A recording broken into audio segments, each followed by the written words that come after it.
Hey, I'm Steve. I play guitar in PUP, and you're watching Heavy Consequence. We are here at Louder Than Life with Steve from PUP. Steve, thanks for dropping by. Thanks for having me. So it's been a couple years since the last album. Is there anything you can tell us to update us on the progress or the direction of the new album? We are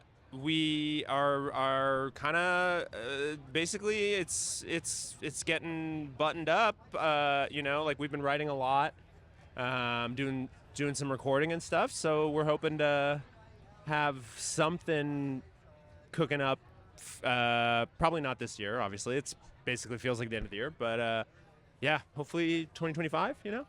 Can we expect more of the same from the Unraveling of PUPTheBand, or is it going to be a different sound? I don't know. I think the thing with the four of us is that we've always sort of just tried to prioritize being in the room together and sort of like trying to make stuff that feels like the four of us playing in a room. I think on Unraveling, because of the circumstances, obviously the pandemic and like some of that sort of stuff, we got pretty happy to do some like intense overdubbing. So I think we want to probably try and be a little bit more start as a rock band, and then if there are moments where we want to do overdubs or do like weird kind of like left turns, like saxophones, whatever, some of that stuff.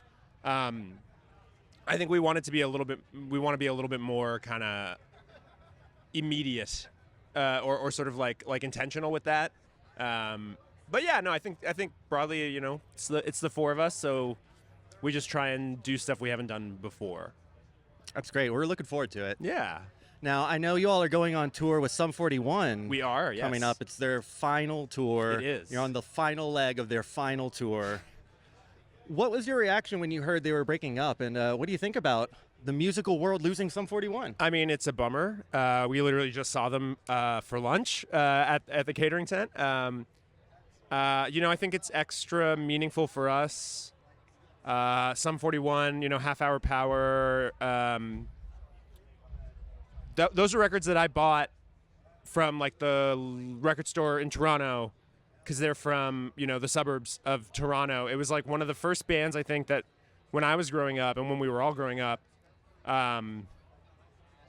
There's always something about having a band from where you're from, and obviously Toronto has like a kind of an outsized influence, I think, in like rock music in a lot of ways, but Sum 41 happened to just be that band where they played music that I liked, and they did it on like such a level that when I was like 14 or 15 or whatever, it was so important. So to be able to do that with them on their last tour, I wish it wasn't their last tour, but it's going to be really fun, and hopefully we'll do our best to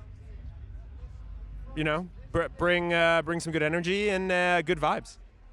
So growing up, being somebody who goes to Tower Records and buys the album, to now being somebody who just has lunch with them before going out on tour, what was it like when you first met them? How did you come to meet them? They were so nice. We played a few years ago. We played a festival with them in Quebec City, and have been able to do here and there a handful of kind of stuff like this usually, but they've always gone out of their way to come and say hi and hang out.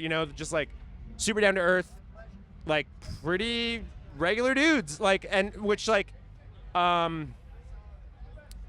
a kid, I think that's sort of the thing to me that I is as I kind of get into more and more into this world, and this becomes kind of our life too. It's like that to me is the thing that is still most impressive and I think really special is when you meet people, and it doesn't really matter what they've done or what sort of like profile you think they may have from kind of an outside perspective.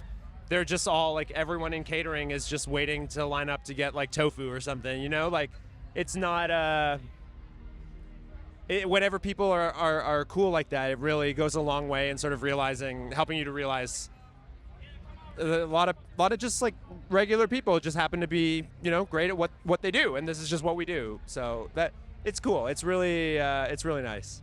Yeah, it's one thing to be able to play music, and it's another thing to be able to to maintain your composure and credibility with that kind of success. Yeah. And to just hold on to your humanity, you know? Yeah, I think like, there are a lot of excesses in this world that people can fall kind of into traps with, both, from like obviously like a vice and addiction and mental health kind of perspective, and otherwise. And I think just like, meeting people who obviously like have there have been some struggles with that, like, but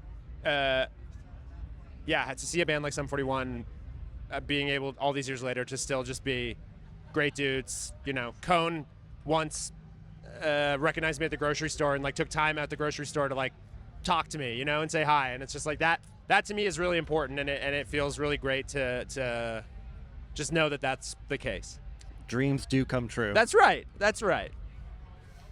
So, Finn Wolfhard Uh-huh. has been in a number of your music videos Sure. here.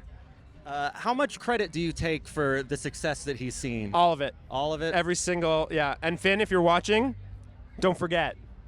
No, I mean, look, I think the story is like pretty established by now, but Finn walked into an open casting call in Vancouver for one of our earliest music videos and got the part, and from there applied and got Stranger Things, and it could not happen to one of to a better person. We've kept in touch, very good friends.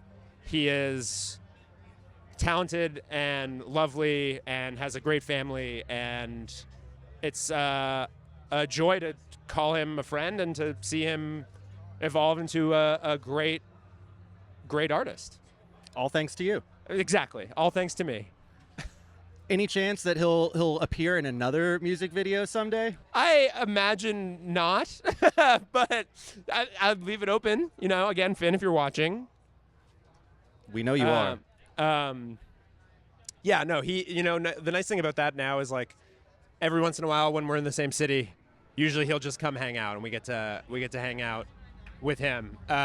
So yeah, that's kind of a nice, again, it's a nice thing to have friends. It's a nice thing to have very talented friends, and somehow we still are here. Yeah. Now, you all put out a Christmas song a handful of years ago with Charlie Bliss. Yes. Another band we love. Yeah. Do you have any plans to do another holiday-oriented song, maybe a Halloween song? Not yet. No.